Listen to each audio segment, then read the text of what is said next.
Hi. Welcome to All Things Royal. We are still on Wendy Berry's book and proceeding to the following chapters. Relevant matters written by Wendy Berry include the fact that Ken Wharfe was assigned as Diana's personal security.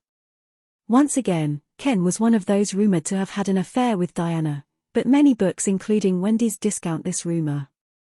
Most royal observers do admit that Ken Wharfe became a very important part of Diana's life. They became close and Diana felt very secure and protected by Ken's presence. Ken also made her and the children laugh with his goofy ways. Wendy tells of a time when Diana and the boys and Ken were watching a movie. The atmosphere was light-hearted and fun. And then Charles called from out of town where he had an engagement wanting to talk to Diana and the boys. And of course, Diana let the boys talk to their father. Diana would also talk to Charles, and Wendy says there was a bit of wistful quality to Diana's talk with Charles.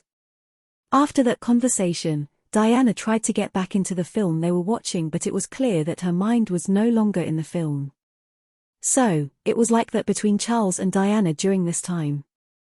There were moments when both of them tried to probably work on their marriage, but there were times when they only ended up arguing no matter how hard they tried.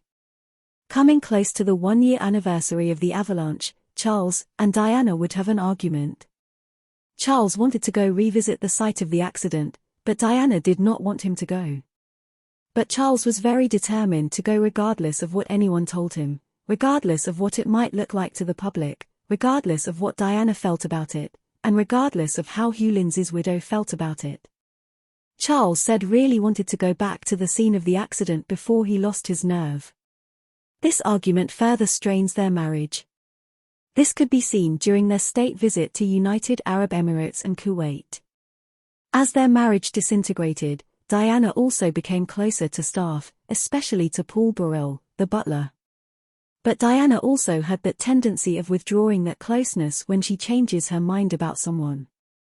Charles, on the other hand, chose to be more distant and professional with staff.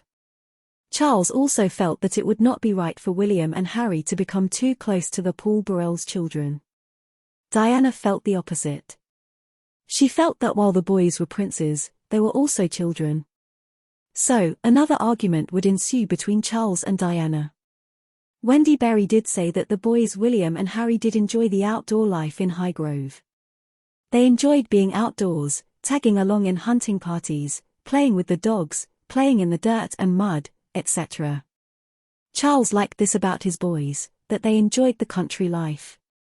Wendy and the staff were also united in saying that they felt for Charles when they would read reports in the press about him being a cold and distant father.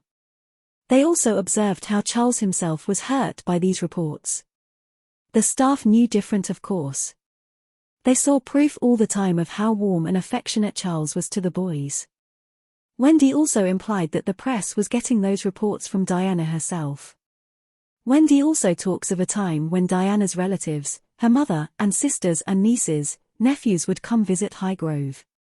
Everyone was having a great time. Charles decided to drop in and join the fun. But his presence there changed the atmosphere of the gathering from an informal to a more formal one. That time also saw one of their dogs give birth to 2 puppies.